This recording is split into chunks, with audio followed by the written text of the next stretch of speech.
Hi, folks. Welcome to Crisco's Corner.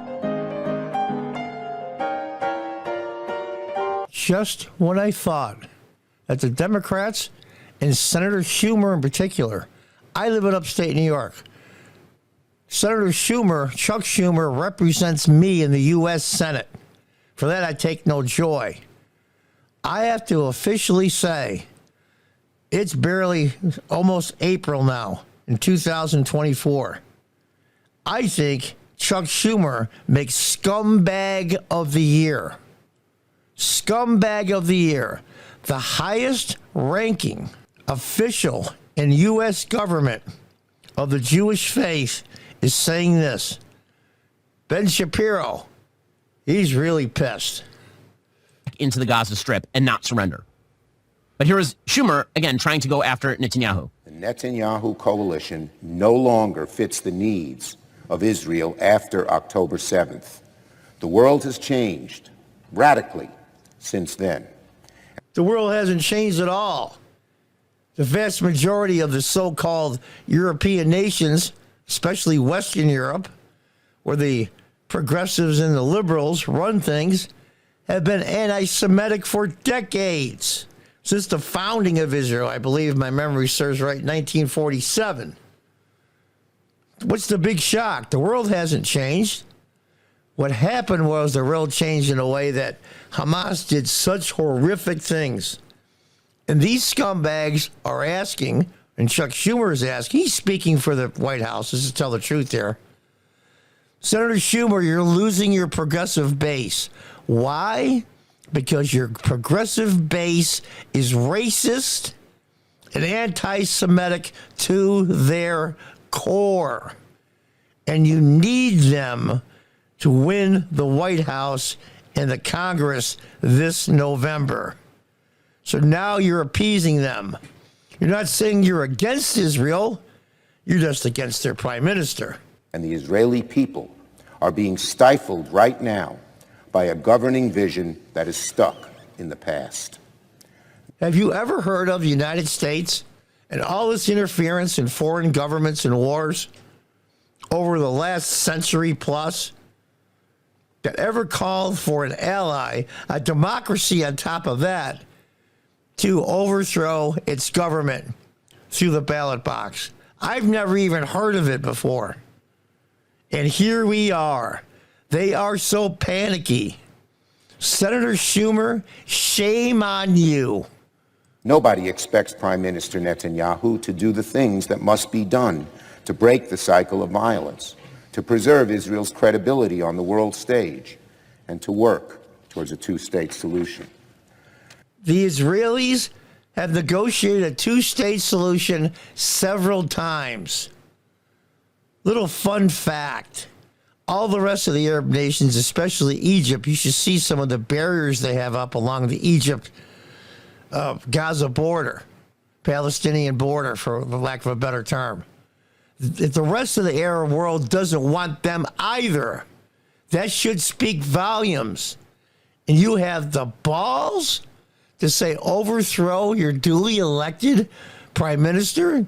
We're not against the Israeli people. We're just against the prime minister, because you have to be against something to appease and throw some raw meat to your progressive anti-Semites. If he were to disavow Ministers Smotrich and Ben-Gvir and kick them out of his governing coalition, that would be a real meaningful step forward. But regrettably, there's no reason to believe Prime Minister Netanyahu would do that. He won't disavow Ministers Smotrich and Ben-Gvir in their calls for Israelis to drive Palestinians out of Gaza and the West Bank. No, that's not what they said. Not to drive the Palestinians out, to drive Hamas out forever. Just like you would want to drive out the Nationalist Socialist Party out of Germany in the 1930s and 40s. He won't commit to a military operation in Rafah that prioritizes protecting civilian life. Protecting civilian life, they're going out of their way. This is the same a-hole that would say in 1943 and 44, you know, we can't bomb German cities. There's just too many civilians being killed. The Allied powers, France, England, and the United States especially, We really can't get into it. Too many civilians dying. You have to stop. Doesn't matter the horrendous things. I mean, I'm telling you, Hamas has done horrendous things that makes the people in power in Germany in the 30s and 40s blush.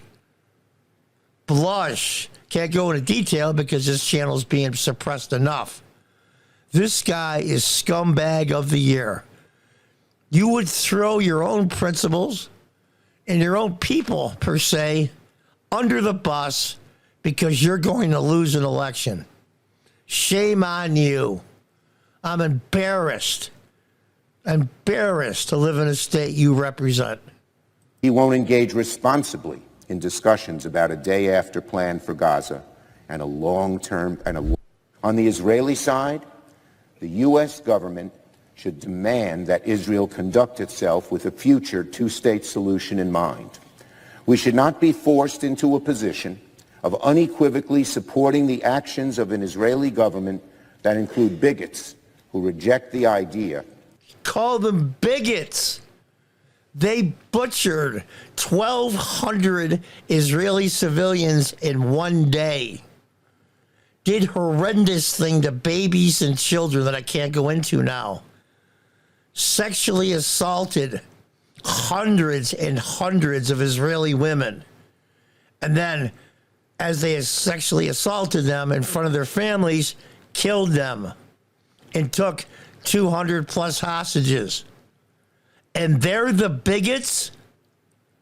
That would be like saying the underground in Germany in 1943 trying to save Jews from concentration camps are anti-German. This guy is out of his mind. This tells me one thing, which is a positive thing. These scumbags are scared to death of this November. And it's about damn time. Of a Palestinian state. Israel is a democracy. 5 months into this conflict, it is clear that Israelis need to take stock of the situation and ask, must we change course? At this critical juncture, I believe a new election is the only way to allow for a healthy and open decision-making process about the future of Israel. You don't talk about imperialism. That's imperialism right there. Calling for a new election. Oh, really? That's why I don't like the parliamentary system, which our founders rejected because the parliamentary system did exist during the time of founding of the United States. Now, I'm not a huge fan of Mitch McConnell at all. Maybe because of the fact that he announced that he will be giving up his leadership role in the Republican U.S. Senate, either minority leader or maybe even majority leader in the next cycle. Maybe this allows him to tell the truth for a change. I'm hoping that's it. I'll give him the benefit of the doubt. But what Mitch McConnell says right now is spot on.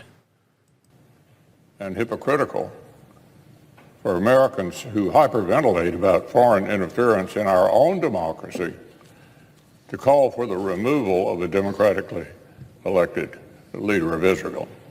The only democracy in the Middle East, the only one, and the only country in the world that's a Jewish state. They only get one. Christians get a bunch. Buddhists get a bunch. Everybody gets a bunch of countries.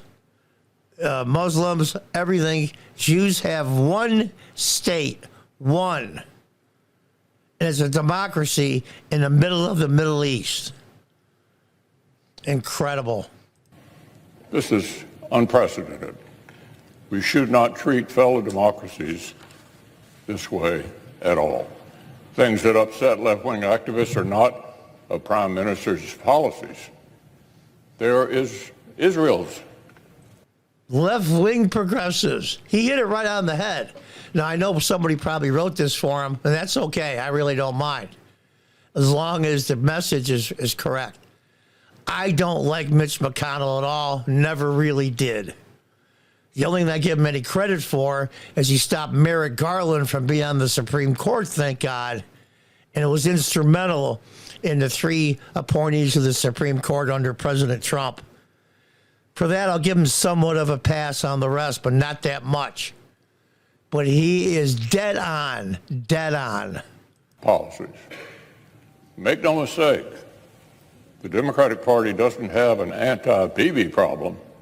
It has an anti-Israel problem. Israel is not a colony of America whose leaders serve at the pleasure of the party in power in Washington. They're not a colony of the United States. That's exactly right. I couldn't agree more. It's amazing to me. Let's listen to the rest. Only Israel's citizens should have a say in who runs their government. This is the very definition of democracy and sovereignty. Either we respect their decisions or we disrespect their democracy. So there it is, telling lie after lie after lie. The highest ranking government official in the United States is the majority leader of the U.S. Senate, who's also a Jew. This is how desperate these scumbags are. Like I said before, I live in upstate New York, way away from New York City, thank God. I'm embarrassed to have you represent me in the U.S. Senate. I'll tell you what, this is going to come back to bite you in the ass. And I hope it does, because it won't appease the progressives that hold up your party. The progressives that are anti-Semites and racists. It will not hold you up. They turn against you. You created this monster. You created this progressive monster. It's like having a out-of-control child that you pampered and coddled their whole life, and they become adult, and they do horrible things. It's on you that these progressives are now marching by the hundreds of thousands in the United States, calling for the death of the state of Israel. From the river to the sea means the extermination of the Jewish state. That's exactly what it means, and that's who you are defending.